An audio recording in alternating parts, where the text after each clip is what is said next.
Hello दोस्तों, तो मैं दिखाने वाली हूँ आपको आज धागे से आईब्रो थ्रेडिंग कैसे करते हैं और उनकी प्रॉपर सही शेप कैसे बनाई जाती है।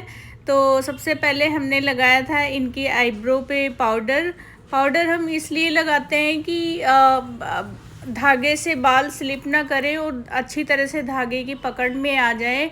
और उसके बाद हमने आईब्रो की कटिंग कर ली थी और अब हम धागे में 5 से 7 गांठ मार रहे हैं, मतलब कि उसमें वल दे रहे हैं जिसके बीच में हम फंसाते हैं बालों को। और अब हम आईब्रो को शेप देने लग गए हैं। तो सबसे पहले हम आईब्रो को ऊपर वाली साइड से शेप बनाते हैं और शेप बिल्कुल प्रॉपर सही तरीके से बननी चाहिए। एक भी बाल अगर रह गया तो वहीं पर हमारी आईब्रो की शेप ख़राब हो जाती है। तो हमें ये देखना है सबसे पहले कि आईब्रो की क्या शेप बनानी है और वी शेप बनानी है या फिर राउंड शेप बनानी है। तो उस हिसाब से हम थ्रेडिंग करना शुरू करते हैं। और जब हमारी आईब्रो की ऊपर से शेप अच्छी तरह से बन जाती है तो हम आईब्रो को नीचे से शेप देना शुरू करते हैं। और जितनी मोटी कस्टमर बनाने के लिए कहते हैं उससे थोड़ी सी ज़्यादा ही मोटी रखते हैं। वो इसलिए कि कई बार कस्टमर को शेप ना पसंद आए तो मोटी आईब्रो होगी तो हम उससे आईब्रो की शेप चेंज कर सकते हैं। तो इसलिए हम थोड़ी सी पहले मोटी ही रखते हैं। तो दोस्तों, जैसे कि आप लोग देख ही रहे होंगे कितनी आसानी से धागे में बाल फंसाए जाते हैं और बिल्कुल थोड़े थोड़े बाल फंसाए जाते हैं ताकि कस्टमर को बहुत ज़्यादा पेन ना हो। और थ्रेडिंग करते हुए हमें इस बात का भी बहुत ज़्यादा ध्यान रखना होता है कि कहीं से भी स्किन लूज़ नहीं होनी चाहिए। स्किन लूज़ होगी तो वो धागे में आ जाएगी और स्किन कट जाएगी।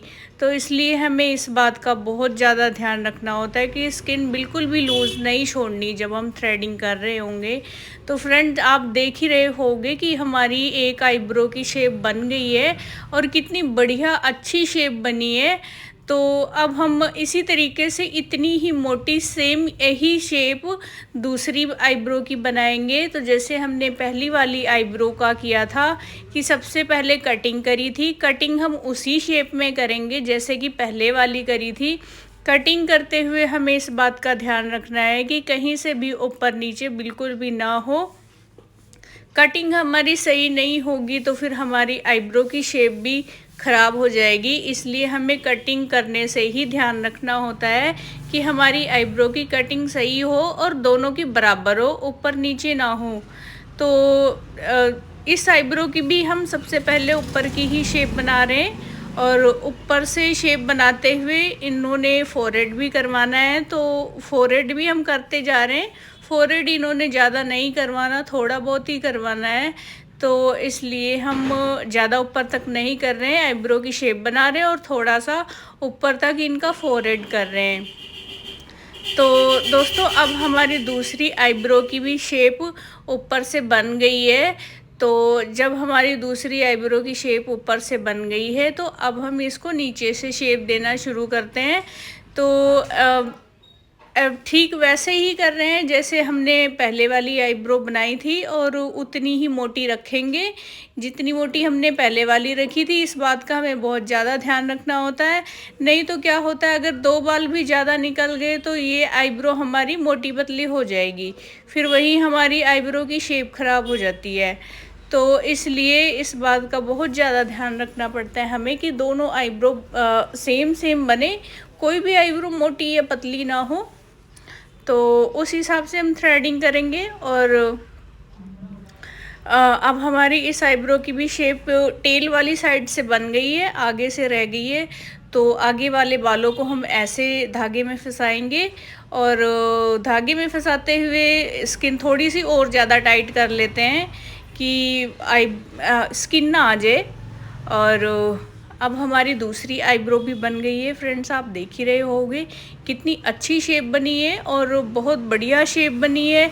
जैसी शेप कस्टमर ने कही थी बिल्कुल वैसी शेप बनी है। और जब हमारी आईब्रो की सही सारी शेप बन जाती है तो हम सेंटर वाले बाल निकालते हैं और सेंटर वाले बाल निकालते टाइम भी हम इस बात का ध्यान रखते हैं कि किसी आईब्रो में कम या ज़्यादा ना निकले, दोनों आईब्रो की बराबर निकालनी है ताकि छोटी बड़ी ना हो आईब्रो। और फ्रेंड्स, आप देख ही रहे होगे हमारी आईब्रो की शेप बन गई है और कितनी अच्छी बनी है, बहुत अच्छी शेप बनी है और कस्टमर को बहुत पसंद आई है। फ्रेंड्स, आपको हमारी आईब्रो की शेप पसंद आई हो तो प्लीज़ मेरे चैनल को सब्सक्राइब करिएगा और लाइक करिएगा। और आप कोई सलाह देना चाहते हो तो हमें कमेंट करिएगा दोस्तों। Thank you.